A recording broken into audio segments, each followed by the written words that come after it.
And we're live. Hey. Hey. Welcome back. Hey. Yo. What's up, guys? How's your last week been? How was your weekends? I had Thanksgiving here, and I had Yep. some visitors for a Alright. couple days too. Yeah, That's we had right. Happy Thanksgiving. Canadian Thanksgiving. What did you guys do for the holiday? Went to my sister's place.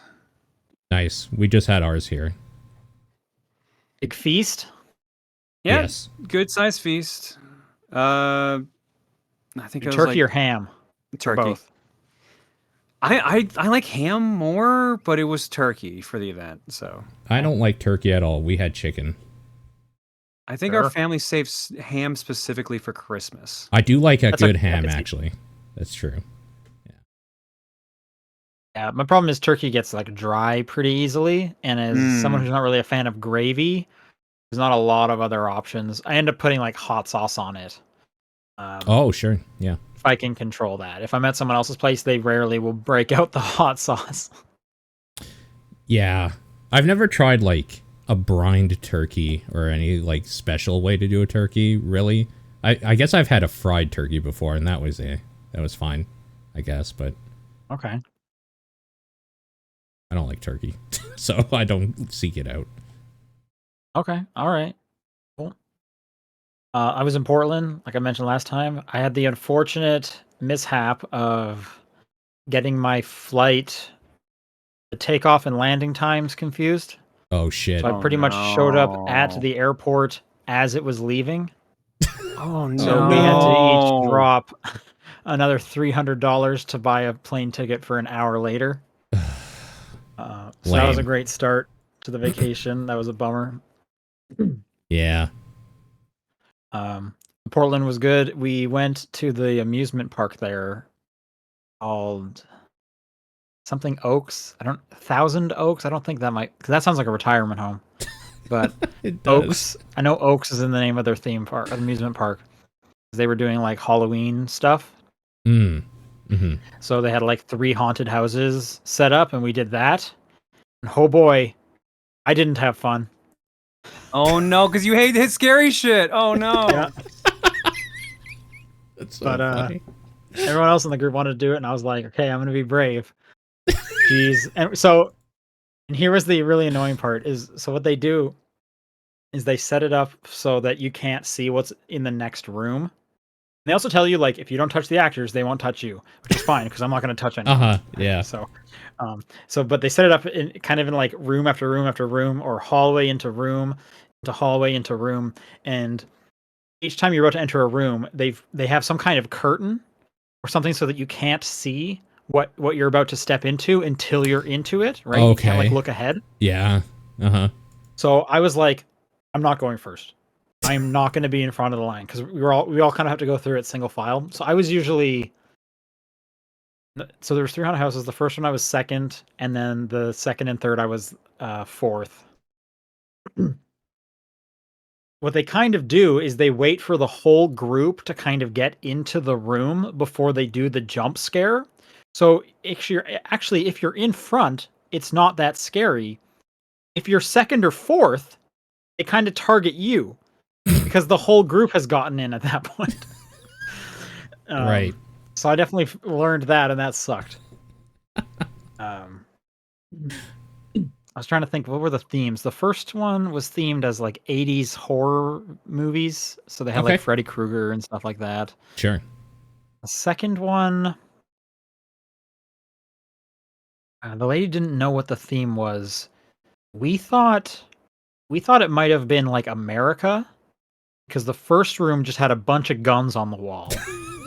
And later on in one of the rooms, somebody was like crying and screaming at us because they couldn't afford a new kidney or something like that. America. What? Yeah, for sure. That's gotta be America. I was like, yeah, this is the healthcare of America. Absolutely. Yeah. So we think it was America. And the third one Really was hospital themed. Okay. Yeah, sure. Which was definitely gross. Yeah. But yeah, no, that was no fun. I honestly, my favorite part was waiting in line to get into it, because no one was scaring me then. And then you have to survive 3 minutes of the haunted house, and that's the worst part. They did stuff where like the floor would drop, like only like 2 inches or whatever. Yeah. That was scary. I really hated it when the actors would like follow us for a bit creepily because it's like just scream at me, just get it over with. Stop following me, lady. Oh, that sounds like a Yeah, so nightmare. well, I mean, I guess the rest of my group really enjoyed it, but they like scary things and whatnot. So I voluntarily paid money for that. So that was something. Sick. But the weather was good until the last day. Then it rained a bunch, so we couldn't do one of our hike days.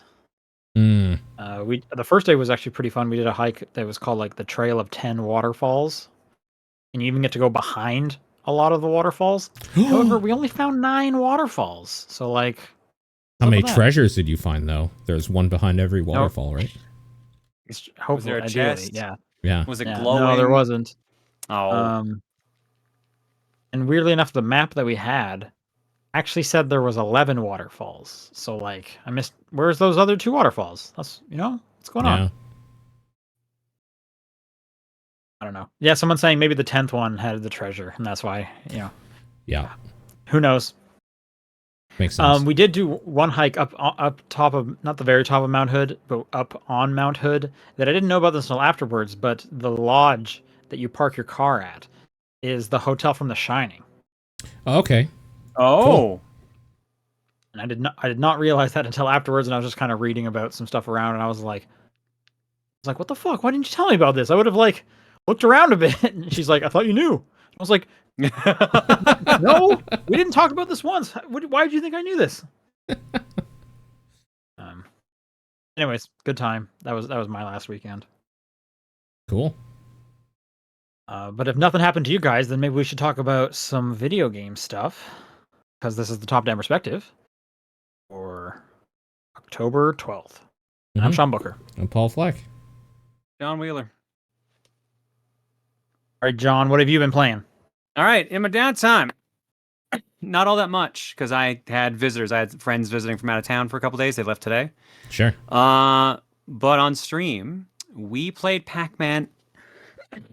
We played Pac-Man 99 as it was the last day for the game to be online on Sunday. Right. Yeah.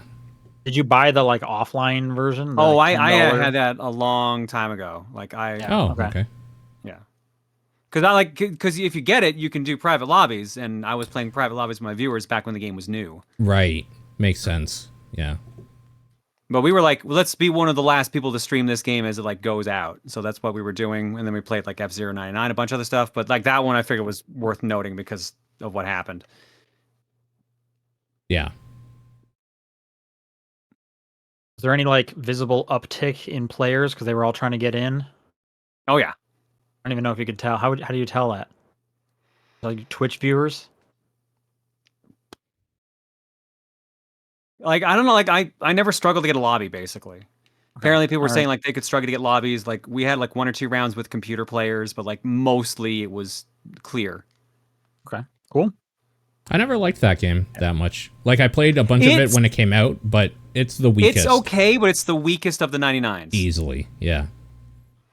And which sucks because you'd think the idea itself was solid, but the fact that it's like so random in certain points is what really messes it up. Yeah, agreed. You guys remember Pac-Man 256? Yes. Yeah.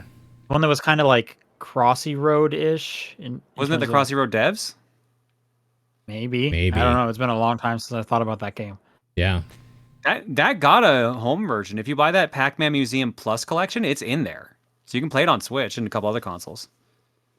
Yeah, I think I even played it on Xbox. Like I think it always had a home version.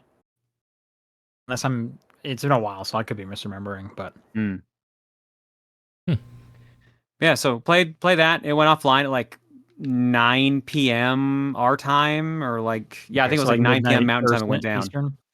Okay. It was based off like 8 p.m. Pacific. It was a really weird time for it. Oh, okay. So later that stream, we also played the new Shredder's Revenge DLC, which was interesting. So this is the Ninja Turtles game that came out like last year. It's really good. It got DLC, paid DLC.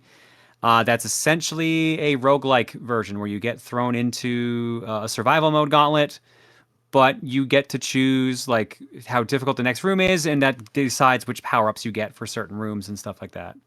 You can Okay. get powers okay. you turn into bosses from the main game. You unlock new stats for your character, so you get like more extra lives and stuff like that, and new moves, new meter, etc. You get new costumes, which are all themed around like the comics, the shows, etc. The Game Boy game has a skin specifically, so you can just play as like a Game Boy palette. It's neat actually, and it's up to 6 players. So we played 4-player Wow. on stream for a while and tried to do our best with that. Came with 2 new characters too. It came with Karai and it came with Usagi Yojimbo, however you say his name. Mm-hmm. Yeah. Yeah. So Which one's Karai? Who's Karai? Karai is like Shredder's granddaughter. She wasn't really in A the good show, guy? but she was in basically everything else. She wasn't in like the 80s show anyway. No, bad guy. Sometimes good, but usually bad. Okay. That was a lot of fun. The netcode was really smooth with 4 players, weirdly enough. I remember it being worse. Cool. That's But good. no, I had a fun, good time with it. And Nice. Yeah, I that is remember basically- it running pretty nicely, even with 6 players when it first came out. Yeah. So, Yeah, that's all I've been playing, basically. Cool. all right, Paul. All right, Baldur's Gate 3 is done. It's wrapped. You're did it. free! That's it. You're free! Well, I'm free Nice. from that prison. I'm free from that. I get to start playing this fall's games. No, I still got it. So I'm playing Final You still Fantasy got summer 16 games now. to go through. Yeah, I'm still going through them. But Baldur's Gate 3, that ending is fantastic. It is so good. That game is broken as fuck in the last act. It's so crazy how many bugs and garbage some of that shit is, but it's still incredibly well. That game, the whole way through, is incredibly well written, voice acted, all of that stuff. It's so good. It's Great to hear. That's one of the games of the year. For sure. That's so good. But yeah, I'm playing Final Fantasy 16 now. I started that back up this week. The first session was the Titan fight proper, and that fight is stupid as fuck in the way you want a big fight to be from like a Asura's Wrath. Is this against the rock guy? Yes. Yeah, okay. That was like a pretty cool moment for sure. I think it's going to be the moment people remember from that game. Like one of them anyway. Maybe. There's a few, but Personally, there's a cooler fight later on. And Oh, I sure. remember even tweeting about the Titan fight. Mhm. There's a cooler fight later on. So that you have more to look forward to. That Titan fight is so stupid. It's so dumb. It's really, really good. It's definitely like the first of like, oh, this is Asura's Wrath 2. It is Asura's Wrath. This game is, okay, that's all got this it. is. Yeah. Mm-hmm. Yeah. Yeah. But that was fun to come back into. And then it slows way down after that again. And you're just like, wow, I'm doing a lot of talking to people about stuff that they didn't have to make me talk to them about. We could have just kept going with cool things. But all right. It reminded me that that game is very much peaks of a lot of really cool shit happening and then valleys of a lot of just exposition. Nothing but exposition. Which is just kind fine. of It's just such... Uninteresting environments. Yeah. Have you gotten to the part where the sky gets like covered in ash? I don't think so. That's probably coming up soon because I think I'm building or built like a sky, like an airship or whatever. Yeah, you don't get to fly around if that's what you were hoping for. I'm not. No. Yeah, no, I figured. Honestly. There is you would have known, but there's like the second half of that game, for story reasons that I cannot remember, the sky gets like covered in ash, which is it's such a weird design choice because that second half of the game is just ugly. There's like, what if everything was kind of grayish now? And it's like, why would you? What? That must be coming How up did you do then this? because I'm definitely probably at the halfway point. Like that Titan fight, I've been told is roughly the halfway point after that. So that makes sense. That's probably going to happen pretty soon. It definitely seems like another big thing is about to happen pretty soon. So we'll see. We'll see how that goes. Cool. Weird pace change though from a slow tactics game to just like button mashing all your abilities as they come on cooldown. Asura's Wrath. Yeah. Yeah. And then another jump in weird quality is I went back to Sonic Frontiers because they had their final update. Oh, okay. I've heard very mixed things about this final update. It's fucking garbage. I hate it. And I'll tell you why. Because you play as Talking about the full game, right? It's because you play in this DLC or this update as the 3 different characters, and each one of them has a different gimmick that controls differently. So every time it's like starting that game fresh all over again and learning how to move around that world just for a little bit, and it's infuriating to me. There's 3 characters in that game? Yeah, well, there's Tails, 4 Knuckles, now, and Amy. total. Yeah. Oh, Yeah. okay. So Amy has a double jump that when you hit it again goes into a 3rd jump and a glide that you can do. And that's fun. Like, that's actually probably one of the best things because it's just you can get up higher easy, and you can just float around and kind of like see where you're going a little bit better in a way so you can't. Knuckles get the glide? So Knuckles has a glide. Apparently his glide sucks. Everyone was complaining about it. Knuckles' glide is forward momentum with bad turn radius. So Amy's is literally just what you would think. You hit the button 3 times and hold it, and then you're just gliding. You can move freely. Knuckles is you are going fucking forward, and you can barely turn left and right while you're gliding. So is Amy's more of like a float? Yes, that's a better way to Okay, put it. okay. Yes, yeah. Got it. Is it like because she has a dress and it's like Princess Peach style? No, it's she has cards that she uses. She's Gambit essentially. Huh. She uses tarot cards, yeah. Yeah. I don't remember that from Who Murdered Sonic the Hedgehog. That's like a weird lore thing that they kind of only pull from every now and then. But yeah, she has tarot cards that she does readings of, and like they're weapons, I guess, in this one. Yeah, she doesn't have her hammer right away. You have to unlock that. In fact, you know that basic move where you make a light thing around the ground, the Psy loop, so that you can like interact with the world proper and get like rings easily? You have to unlock that for every one of them. And it's so frustrating to be like, I finished your fucking game, and now on your final update, I have to unlock this thing 3 times again? The basic ass thing? What are you doing? That is weird, because you would think like the final update would almost be like a celebration. Like, let's have a whole lot of fun. Yeah. And this sounds like it's 3 like real quick slap in the face. Like, kind of. So the way they all control is completely different. They're fine once you start getting used to them a little bit. But then the things that they ask you to do are kind of like really difficult in a way that game isn't platforming wise. So if you thought like the platforming was bad before, maybe just don't play this. Because some of the stuff they ask you to do is like one of them is like a ghost fight or whatever. And for people who don't remember, which is probably a lot of people because this game came out a while back now, to damage a ghost, you have to break their tether to their like statue totem thing or whatever by doing a Psy loop around it. And then they move to another one.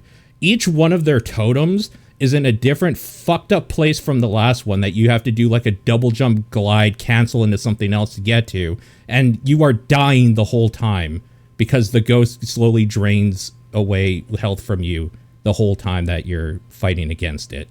Like, there's just design decisions in this that are just like, hey, thanks for playing our game. Fuck you. Like, I don't know why they made some of these decisions. Hey, that's how I would describe all Sonic.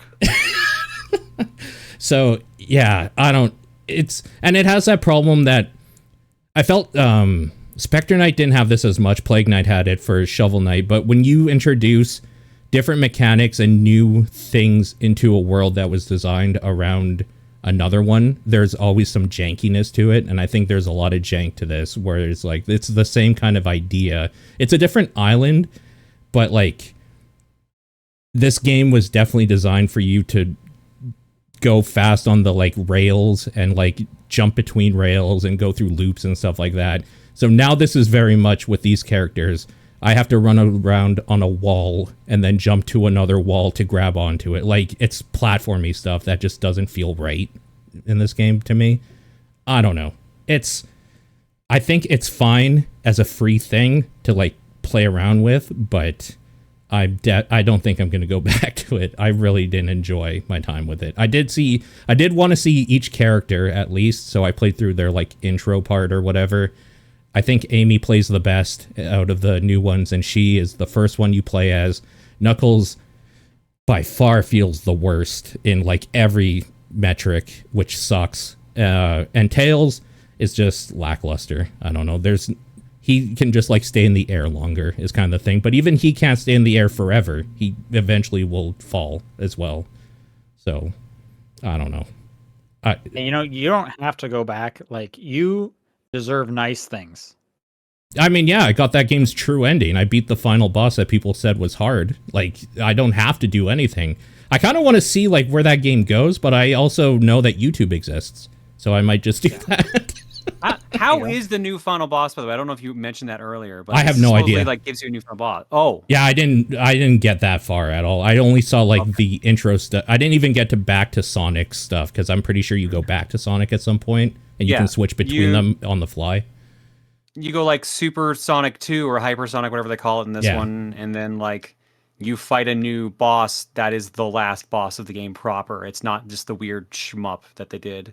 Okay, I like the thing is I kind of just want to do that. I don't want to do the stuff leading up to that. So nope, you can't have fun. You gotta do it that way. You gotta listen to Sony. Yeah, to Sega, rather. Yeah, it's kind of a bummer. I don't know. I still think that game overall is enjoyable. This is not like part of that, my opinion, though. I think this is kind of bad. But again, it didn't cost me anything, and it's a thing that it's just more content, which is fine. It can suck. That's fine. The last thing I did, another Crab's Treasure. So this is a Souls-like game where you play what the hell are they called? A hermit crab that takes up house in different shells, and those shells are kind of like the basis of your shielding and powers in this game. It is extremely adorable. I came for the Souls-like thing, like tag, basically. I like those games, so I want to try this out. That shell mechanic is fucking incredible. It plays so cool, where they have different items that you can use as your shell, and depending on that, they'll give you certain like buffs to your defense and health or whatever. But they also have like a skill associated with them that are all different. So some of them are like an extra heal. Some of them are like your attacks are electric now or whatever. And the cool thing about that is because the way the boss arenas are designed, they can kind of design how they want you to fight that boss using those different mechanics laying around the arena. So like there's it's hard to explain without playing it, but there's one boss that is a like samurai guy, samurai crab or lobster or something like that, and his arena has a bunch of sushi shells that you can take up your home in or whatever, which don't have very much defense, but what they are an extra heal, so that like you can continuously heal yourself if there's a problem. Or like one of them is a bottle topper, like a sriracha bottle topper or whatever. That when its special skill is you spin around really, really quickly on it or whatever.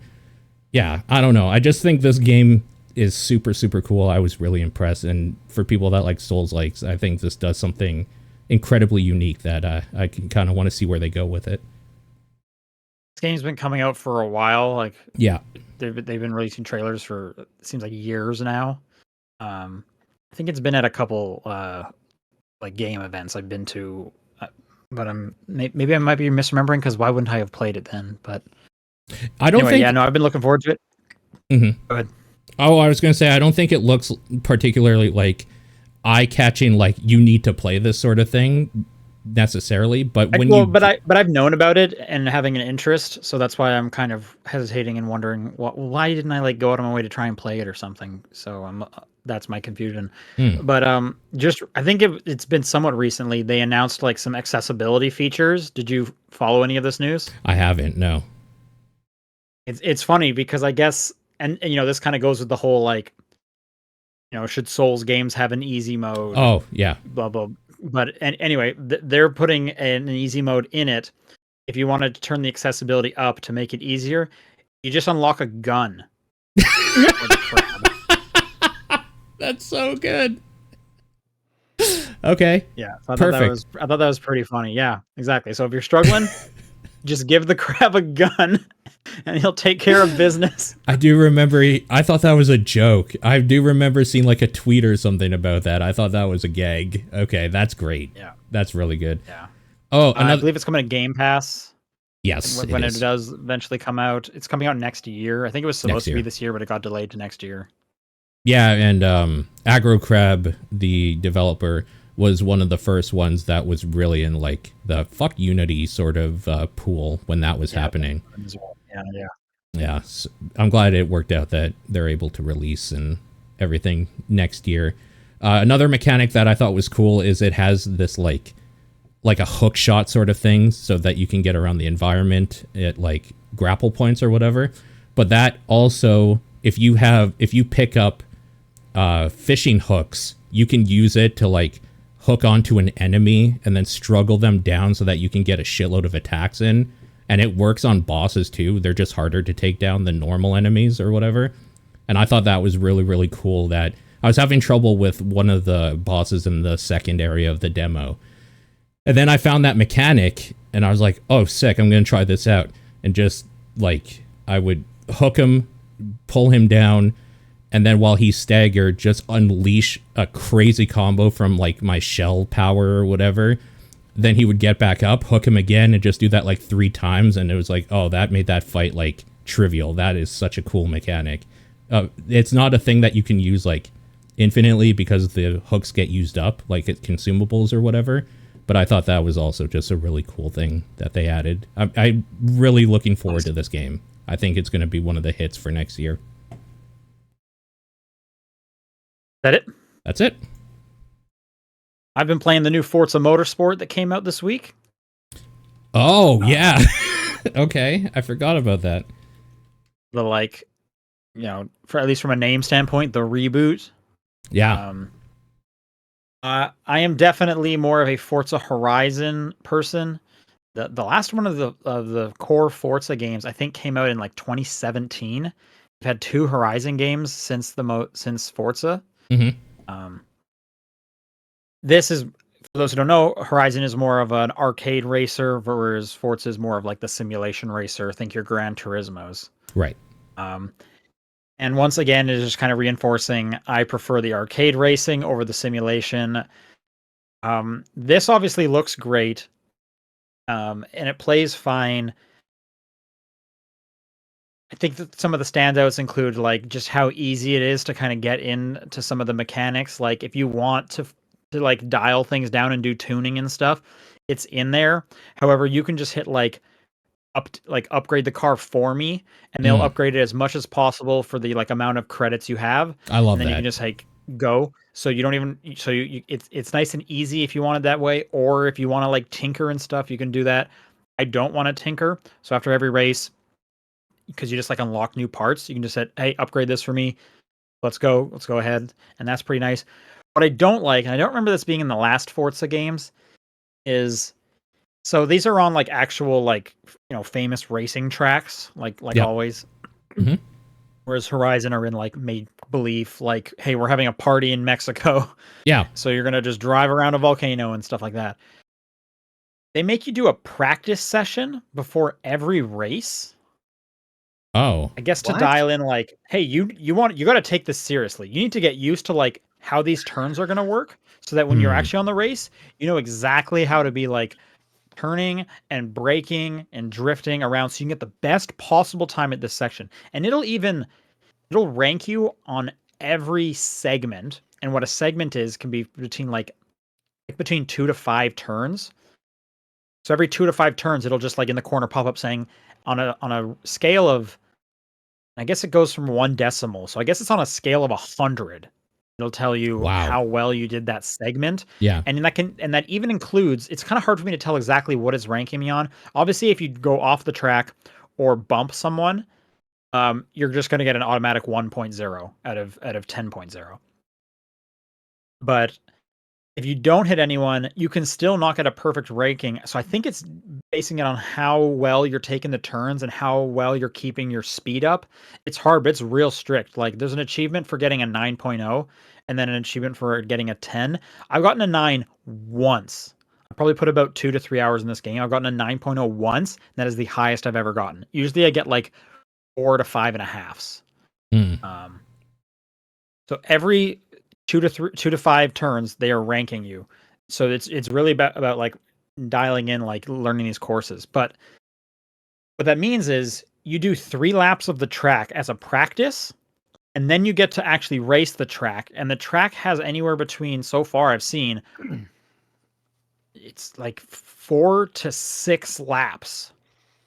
So you're doing sometimes 9 laps of this track before you get to move on to the next thing. This is at least in the career mode that I'm playing through. And that is so boring. Yeah. So, yeah. But also, I think that the people that really love simulation racing, that's what they come for, right? It's like, give me all the laps I can do or whatever. I guess. Whereas I'm just like, I'm fine. Like, they're on a track, so they're already kind of boring when you compare them to Forza Horizon. That's okay. I'm not going to knock them against that. Of course. It's a track I haven't seen before, or, I've probably leen it, but it was in the last Forza, and I'm not memorizing these tracks. I'm not the guy from the Gran Turismo movie who has raced this 1,000 times. Not yet. You could be. Not yet. Well, yeah, stay tuned for the movie where I become a racer. It's like, so I'm fine. Like, just let me race it, and I'd like to move on to the next one. But no, it's like, no, we're going to make you race it like twice in a row. And then you can move on. And it's like, I don't want to do that, especially because this practice, at least the practice when you're getting like experience for your car, every car you are leveling up, every time they are ranking you on those segments is experience that goes towards your car level. You're constantly getting like a couple levels every time you do it. So at least it's not just like completely useless. Right. Outside of like, but you as a driver is getting better, which I could not give less of a shit about. Sure. Yeah. At least I'm getting something progression wise, but still, like, I would rather just do the race, move on to the next track, please. Like, let the race be my practice. If I care that badly, I'll go do the race again. I'll hit retry. Like, please don't force me to do it every single time you have to do it. So what it does is it's like, even the idea of like, okay, I'll go in and I'll get a couple races done. No, it's actually, you're going to get one race done because you're going to do a couple races worth of laps on one track. And by that point, I'm just like, okay, yeah, I don't want to play. That's my time with Forza. Thanks. You used it all up in one. Yeah, I definitely think it, like, I agree with you. I had a friend back years and years ago that really loved Forza Motorsports and like Gran Turismo not as much for whatever reason. And he was the type of guy to be like, all right, I got to get a few practice races in or whatever before I go for like my perfect lap or whatever. So he is the dude that's like, yeah, I don't want to go in cold for like a time trial. Like I need to do a practice and warm up on the thing. Like he was definitely into the like min-maxing of how to drive this car on this lap track thing. So I think it's just a completely different mindset than you and I have. Yeah. And I guess that the weird thing is, though, is like this game is so much like, hey, do you want to be serious about it? Or do you want to turn all the assists on? Do you want to turn all of the like penalties off? Do you want to turn the like opponent's car speed off and then increase it? Do you want to, you can even choose where in like the starting grid you are. And the further you put yourself back, the more credits you'll earn. So it's like really customizable for like how much of a challenge you want. So it would seem like, let me turn the practice one off. But no, for some reason, like they are putting their foot down. You have to do it this way. And it's like, it's just kind of odd. Yeah. But yeah, I do totally understand that I'm on the Forza, the Horizon side. So it's a different mindset. Maybe this game is just not the game for me. And unfortunately, I think that's what's going to be the case, is I'm just probably not going to play a ton of this Forza. Sure. Makes sense. Yeah. Apart from that, I can finally talk about the PlayStation Access controller. Yeah. I got to go to PlayStation headquarters a couple of weeks ago. Yeah.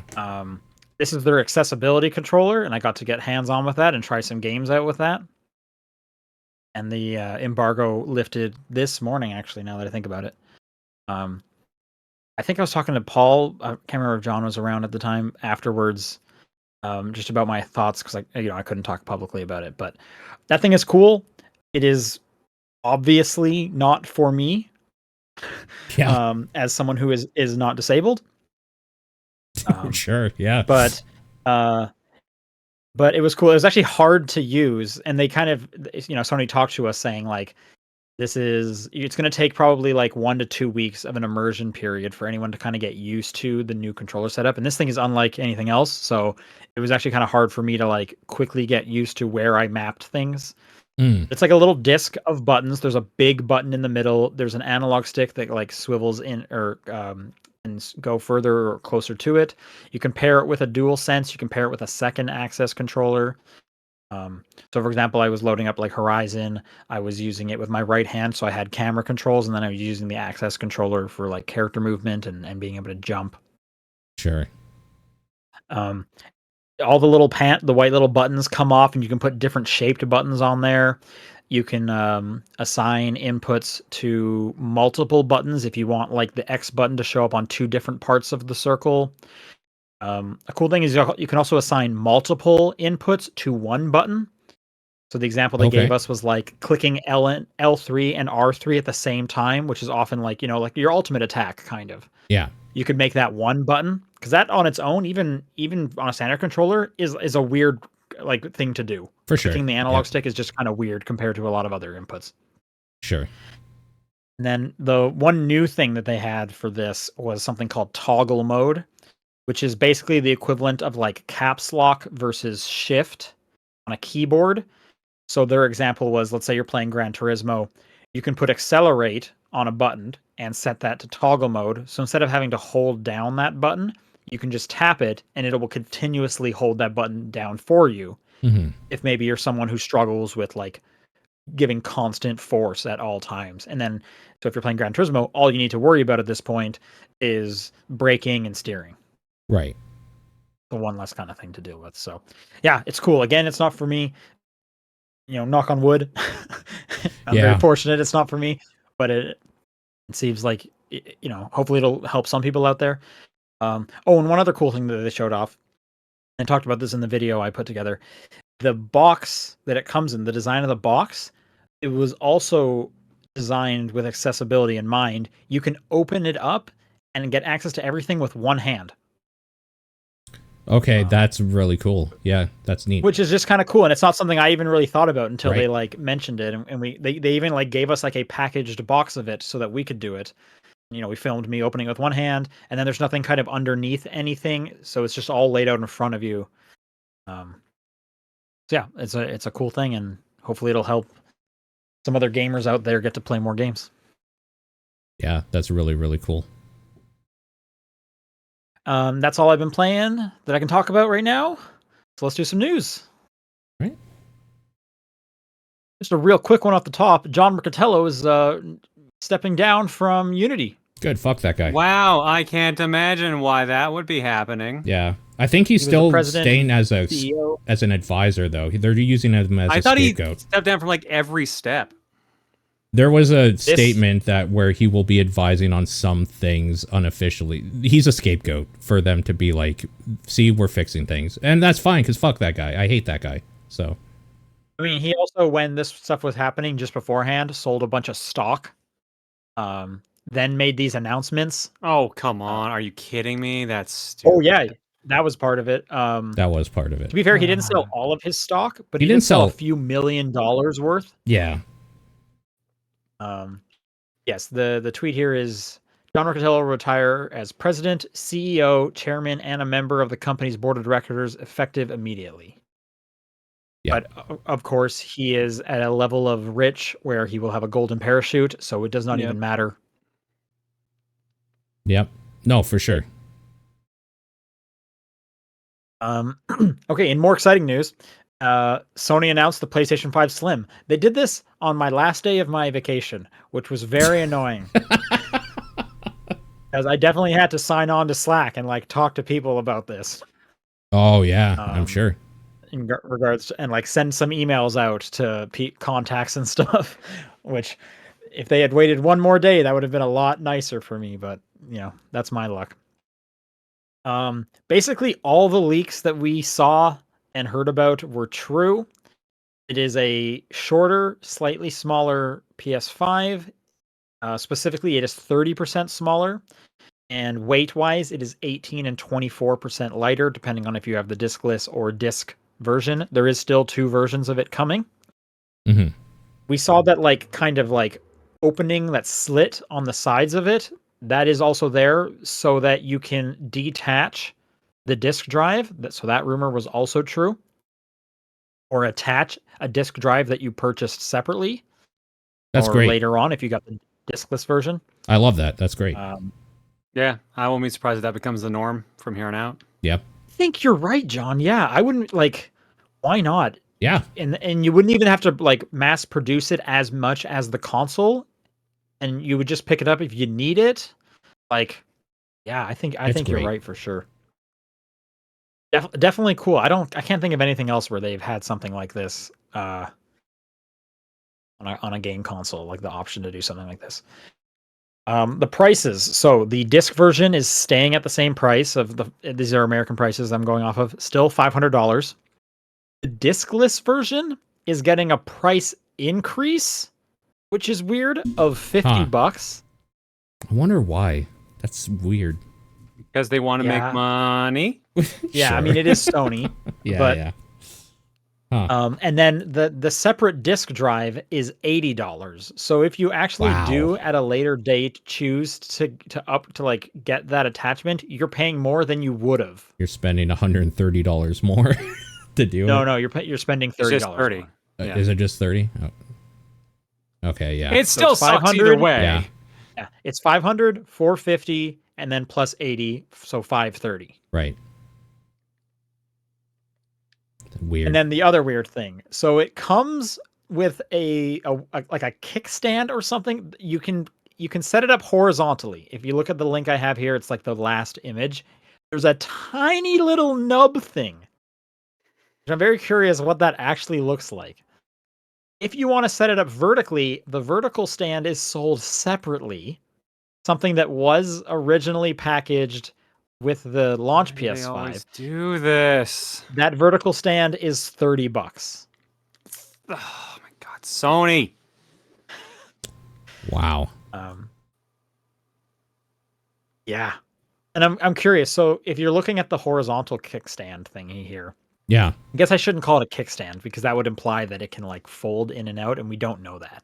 It's just so small. It almost looks like a paperclip.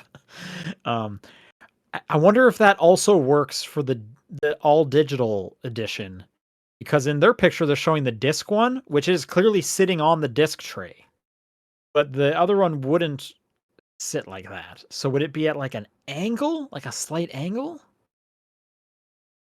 I don't know. No idea.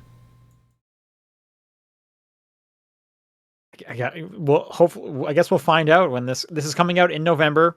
I don't think they have a specific date in November, but it's got to be early to mid so that they can be in time for Black Friday down here. Mm-hmm. The one nice thing, other than it's getting smaller, is they're increasing the hard drive space. Actually, I'm not even gonna say this is a nice thing. Hard drive space before was 825. It's now 1 terabyte. So they are barely increasing the hard drive space. They're giving isn't the rumor that the new Xbox is going to have 2 terabytes in it? So it's bad. It's not even doing as good as Xbox is going to do. Yeah, hey, they didn't do as good as Xbox did when they launched. The Series X had 1 terabyte. You got me there. And after all the operating system is in there, you only got 600 of actual usable. I guess the other thing is you can put a new drive into a PS5 while you have to buy a specific model for the Xbox. The specific expansion port. Yeah. I mean, they have come out with a couple other ones now, but you're all right. It was kind of locked to just that one, the Western Digital ones. You do, if you're going to put a hard drive in the PlayStation, you have to buy that as well. But they were not as expensive for sure. And yeah, so that's about it. I'm glad that it's getting smaller because this is the biggest console of all time. But it is kind of weird that the prices are actually going up. this late into the generation, and you're not actually getting much except for that hard drive space, I guess. This They said gen's this. just been weird in general, right? Like, I'm not the Yeah. only person who thinks this. This whole gen's been weird. For sure. Yeah, it's definitely been odd, and I think that's just because of pandemic, then the supply chain stuff. Like, there's been a lot of weird things that the other generations didn't have to deal with. And one of the big three just saying like, hey, we'll also release stuff on PC and not worried just about console. Like, yeah, it's been a weird one for sure. What was the last thing I was gonna say? I lost it. Thanks. Yeah, no problem. No problem. Oh, trying to some small things. They're removing the front USB port. It's now 2 USB-C ports. Yeah, that's about it. I was actually, this made me think when I was at Sony for the Access controller event, they brought in anyone who was interested to their employee store, where everything is like, discounted to like as low as they can to sell to their employees and stuff. So there was like a ton of like cool PlayStation shirts and stuff, and I would have loved to have picked some stuff up, but the sizes they had was like small, extra small, and like triple XL. So like all the Whoa. good sizes were just gone. And Yeah. they said we got a new shipment in, but I'm not putting them out until next week. But one thing that was cool is they had the color covers for a discount, which I've always been excited about those, but they're like $50. That's and I'm crazy. not $50 excited. Yeah. So they had them They're there still expensive. for like 32. I was like, That's the better. cheapest. I was like, that's the cheapest I've ever seen. But then I was like, they're about to come out with a new PlayStation. Mm-hmm. So I almost could see myself not needing the cover if I end up switching. Like if I end up getting one of these through work or something. So I was like, I'm gonna hold off. I don't want to spend $30 just to like get rid of this in a month, less than a month maybe. Yeah. Anyway, no extra power, nothing like that. It's just a new form factor. Oh, that's the thing I was gonna remember. The launch models are going to be getting phased out, and once the last ones have sold, this will be the new standard.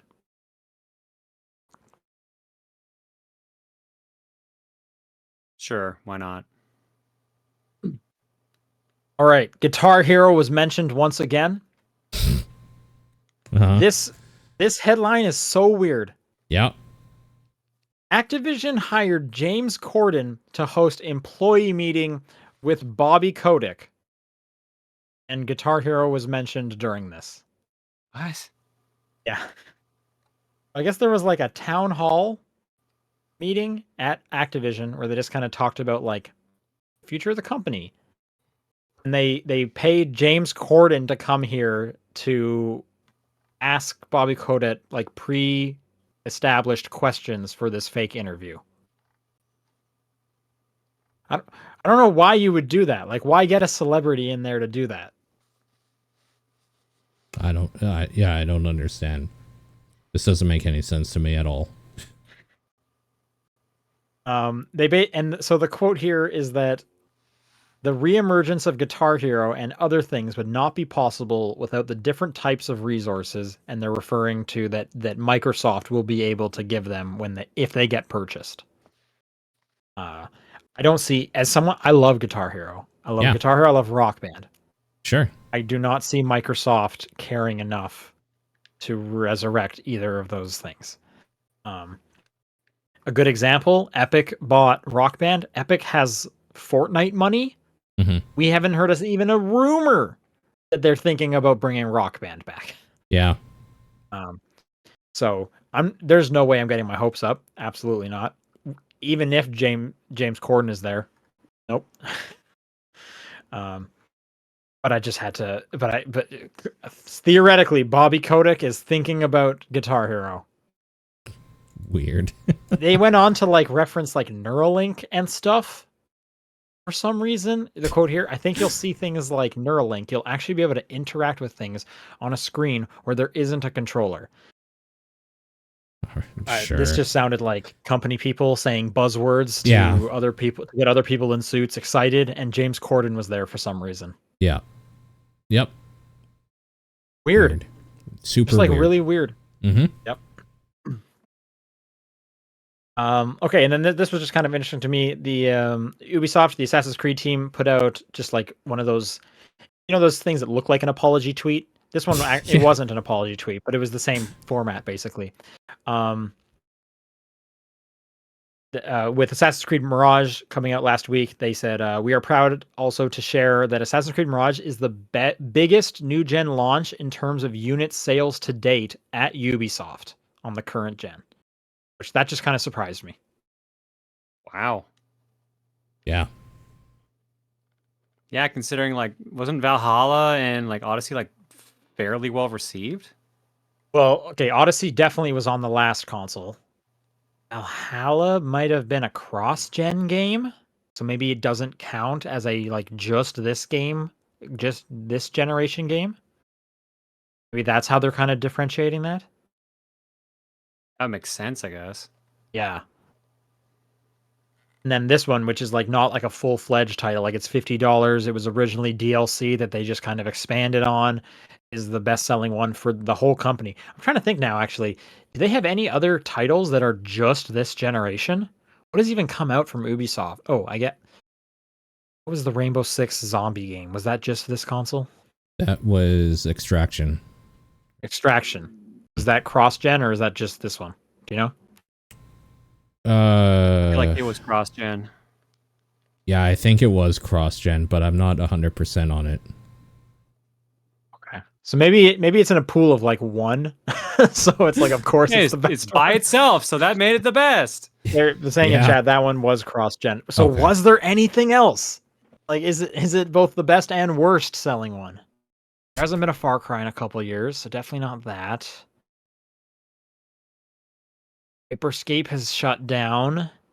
Riders Republic was, I'm assuming, cross-gen. Someone's saying, is Mario and Rabbids considered this gen? I guess it is on the latest Nintendo hardware, so yeah. But that underperformed. Like, we know that they're upset about that. Yeah. Mario and Rabbids 2, you mean? Yeah, Mario and Rabbids 2. Oh, okay. Anyways, there's a weird statistic that gets weirder. Let's do some questions. If you would like to send in questions, topdownperspective@gmail.com, at TDP Podcast on Twitter, the Discord channel, or John's P.O. Box.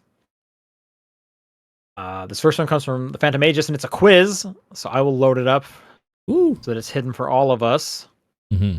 I'm here to challenge your Pokemon knowledge once more. Fuck. Oh, You have to guess which Pokemon I am referring to with their Pokedex number. What? I'll only do the original 151 to keep it simple and give hints. Okay, I might ready? be okay then. Yeah, okay. Yeah. First, so there's 3 here and a bonus. I don't know what would actually. Oh, the bonus doesn't get a hint. You just have to know it based on the number. Wow. Okay. Okay. Okay. First one here. Number 101. The hint. Mm-hmm. Spherical. Oh, Electrode. Yeah, it's Voltorb or Electrode. I'm gonna say Voltorb. Oh, what's Is Voltorb the evolution or the other way around? It's Electrode's the evolution. Okay. Yeah. I forgot Voltorb. So sure, it's one of those. Electrode. Okay. Yeah. Second question. Number 22. Hint. Flying type. Hint flying type? I'm going to guess this is it's either Pidgey or Spearow or one of the evolutions. Yeah, no, Pidgey's way earlier. It's a Spearow, I think. I'm pretty sure it's a Spearow or Fearow, yeah. Yeah, okay. It's one of those, I think. Spearow. Yeah. Question 3. Number 126. Hint fire type. I'm going to guess Growlithe or Arcanine. 126. Oh, I didn't even think of those. Magmar. Magmar is the one I thought of first, too. That's a good one. Because that's later in the Pokedex. Yeah, okay. It's Magmar. Yeah. Yeah. Well done. Okay. And the bonus. There is no hint. The number is 73. Scyther. No, Scyther's like right beside Magmar. I believe. And then so is Electabuzz. Yeah, I know. I don't know. Onyx. Like, I don't know. I'm just saying Pokemon. Onyx is really early. Yeah, Onyx I is know. super early. Like, so what is that? About halfway through? It's halfway through, yeah. I was about to say Lickitung, but I'm pretty sure Lickitung's in the hundreds. I think that one's late. Lapras comes to mind, but that's I think is late as well. So I'm gonna guess like, I don't know, Seal. I was really hoping for 25 because I know that's Pikachu. It's too easy. Yeah, it's way too easy. I have no idea. Can you look and give us a hint? Because I have no idea. Okay. So I'll give you 2 hints. First off, I'm wrong. It is not Seal. Okay. Good hint. But Good. And here's the hint I'll give you. Water type. Staryu? Is it like Ammonite? What's your answer, Paul? I don't know, Staryu or Starmie, like one of those. I don't know water types. It is Tentacruel. Okay, there's no way I would have got that. Oh, someone in the chat said Tentacool, so they were pretty close. They're close, yeah. All right, cool. Dead writes, in my head, the most iconic strategy guide is the infamous FF9 Brady Games Guide. What are everyone else's opinions on physical and digital video game guides? Is that specific guide infamous? Like, does that mean anything to you, John? It is infamous. That's why I laughed. It's infamous because it did not contain all the information in the book, including numerous strategies for how to beat bosses. You had to go to their website, which no longer exists, to find out how to defeat certain bosses or get certain, like, solve certain puzzles. So it was literally this just like early internet, and they were trying to like. I mean, like 99, 2000, 2001, somewhere in that range. And they were just like So pushing they were people to their definitely pushing. website. Yeah. Yeah. Okay. I think what comes to mind for me. I think I may have gotten the Twilight Princess game guide before I even had. No, maybe it was just the game. I think I definitely had the game before I had the Wii. Hmm. Nintendo Power used to put game guides for like a couple of the levels, like the early ones in their magazines. So I remember I played a couple Fire Emblems that way, and it was like, oh, next month I'm going to get to play the next mission because they're going to give me that guide. Those were awesome too for the platforming games where they would have like the full level printed out with like different things. Oh, sure. That was so cool. Yeah. I used to find all these books that covered like a ton of games at once. They would be like greatest hints for like Nintendo and Super Nintendo games, and you would literally like it would just be like 50 different random games for a system, like with like some Game Genie codes, some like secret codes to unlock like debug modes or level select, and then just like some advice for like certain hard bosses. Those things were so cool, and I wish that was still kind of a thing you could get. But there's too many games now, so there's probably a TikTok channel. Yeah. It's going to tell you what the Konami code is and what it does. Oh, man. Yeah, there you go. Or you could start that. That's a free content idea. I used to use Game Facts, where it was just written out in like a text note, and they would have like ASCII art at the top. How cool can you make the logo? And I remember it was like, I think it was Golden Sun and maybe Golden Sun 2, where I like printed it off. So that's like hundreds of pages. And then like just put it in like a binder. But I think I got in trouble because I did it at school, and someone was like, who's printing a 200-page document? Yeah. I definitely did the same thing too. Same. So. I have it right behind me in a Duotang. It's for Ocarina of Time from back when I played that. Yeah, classic. That's like a 90s kid thing. Only 90s kids will know. Yeah.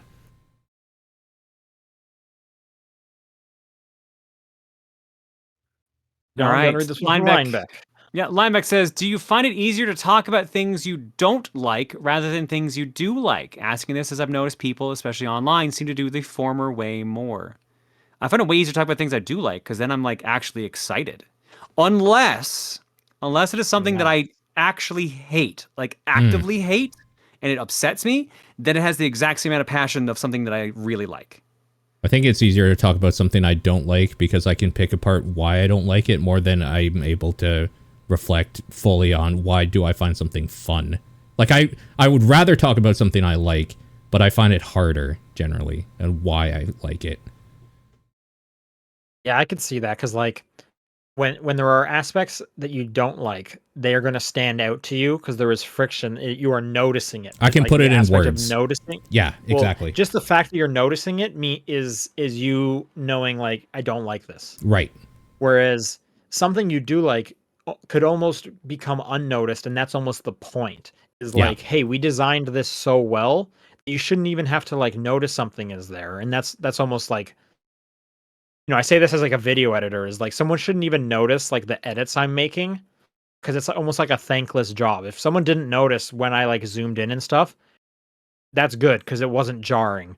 And like that's the whole point, is you're not even supposed to tell. It's just supposed to like feel right. Right. Yeah, exactly. So I could see stuff like that. And then there's always the thing, it's like it is so much harder to talk about something that you're just kind of in neutral on It's versus impossible. something that you have like extreme feelings. Yeah. Because there could just be so little to talk about because it's not standing out in any way positively or negatively. Yep. Someone in chat's asked me, so is that why you talk more about Chugga than Tim? Here's the thing. Emil does so much more that gets my attention versus Tim, who stays quiet in the background. I like Tim, but he does not do anything that kind of like gets me worked up in a positive or negative way. He's just kind of there, and that's like his MO. Versus Emil, who intentionally constantly pushes my buttons. Ukusuku writes, getting into Smash Bros? That's the question. No. Although they write that as a question. I actually into Smash read, Bros? Yeah. Nah. What Smash Bros. IP would you want to see get an official Lego set? With Animal Crossing announced, the possibilities are endless. To note, Mario, DK, Yoshi, Sonic, Pac-Man, and Minecraft have sets already. And I guess Animal Crossing is about to get a set. Yep. Oh, Mega Man. I would love like a cool Mega Man set. Mega Man would be great. What would that be? Are you building like the bosses? It's like a big figure. Honestly, I would just love Mega Man's like head. Like, you know how you can get the ones that are like Darth Vader's helmet or whatever? I would love just like his helmet or like Proto Man's helmet and just like have a series of them or something.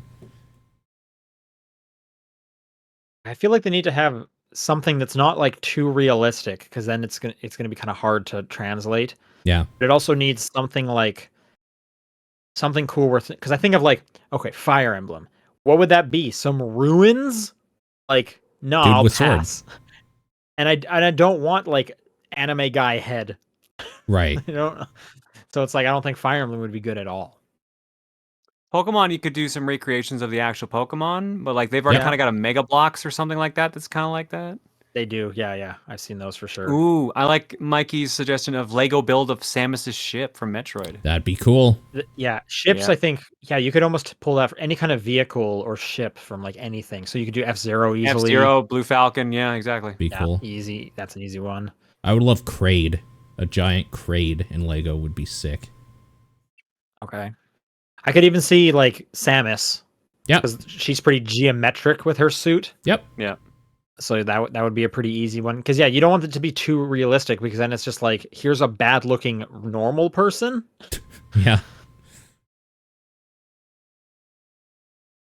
Yeah, so it's almost like, like I don't think Kid Icarus would work. That's too much, or like organic. I guess you could do an eggplant. Mm-hmm.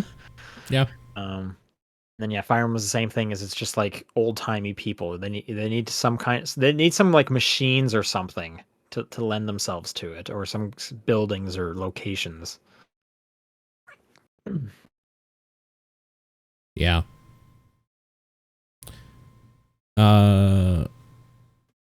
Rasterman writes, what's your least favorite thing you've watched this year? And by that, I mean a TV series, movie, video, anime, whatever so far you can recall that's being the worst thing you've subjected your eyes to experience.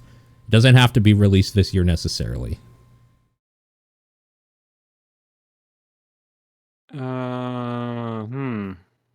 I watched a movie called The Sadness, and as somebody who likes kind of fucked up horror movies, that movie is complete trash. It's shock garbage that I don't know why people on the internet think it's good. It's garbage. It's absolute fucking trash. So. Okay, stay clear of that. Yep. You should just stay clear of that anyways. Like, maybe I'll say if you like, you're like, oh, maybe I'll watch it. I gotta give you huge trigger warnings. That thing is fucked. Like, there are really bad things that happen in it. So don't. Okay. If you're squeamish at all, don't ever look at that thing up. Just be warned. I don't know. Maybe like Black Adam.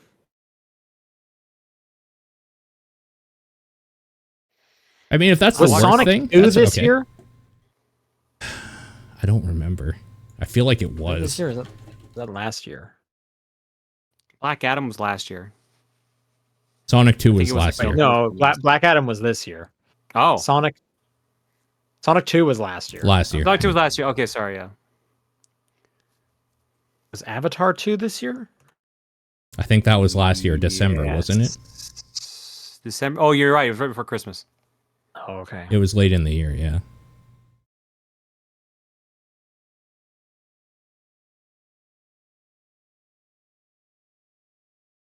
This is an interesting question because off air, I think last week Sean and I were saying like there's been so many great things to watch this year. So I'm watching a lot of good stuff right now. I haven't thought of hard. really Like I bad. don't typically watch or try to watch bad things. Oh wait, hang on. I can think of one. What was the name of that movie that Chris Evans is in? I gotta IMDb this real quick. Mm-hmm. Ghosted. That came out this year. That movie with Ana de Armas. I think it's an Apple TV movie, maybe. Yeah, I That think is so. terrible. That movie sucks. Not worth It's the worst seeing, thing huh? I've seen this year, easily. No, absolutely not.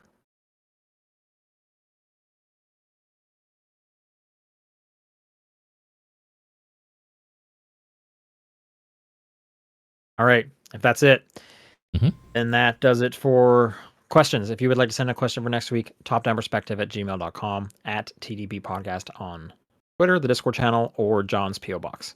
What is your game of the week? Shredder's Revenge DLC. I mean, the last time I get to say Baldur's Gate 3. I can't say. That's fair. Yes. Maybe next week I can say what my game of the week has been for a bit. I mean, if people listen to last week, they should know, just theoretically. I didn't say anything. I'm trying to say I didn't. Yeah, say you said anything. nothing last week. What are you I talking said about? What nothing. I'm saying is that if you want to know, go to Sean's Twitter and look at a screenshot posted recently, maybe. I posted a title screen of a video game. Yeah. In separate news, I'm not telling you what my game of the week is. Completely different. Completely different. Yep. Anyways, that'll do it. We'll talk to you guys next week. Bye. See ya. Hi, everybody.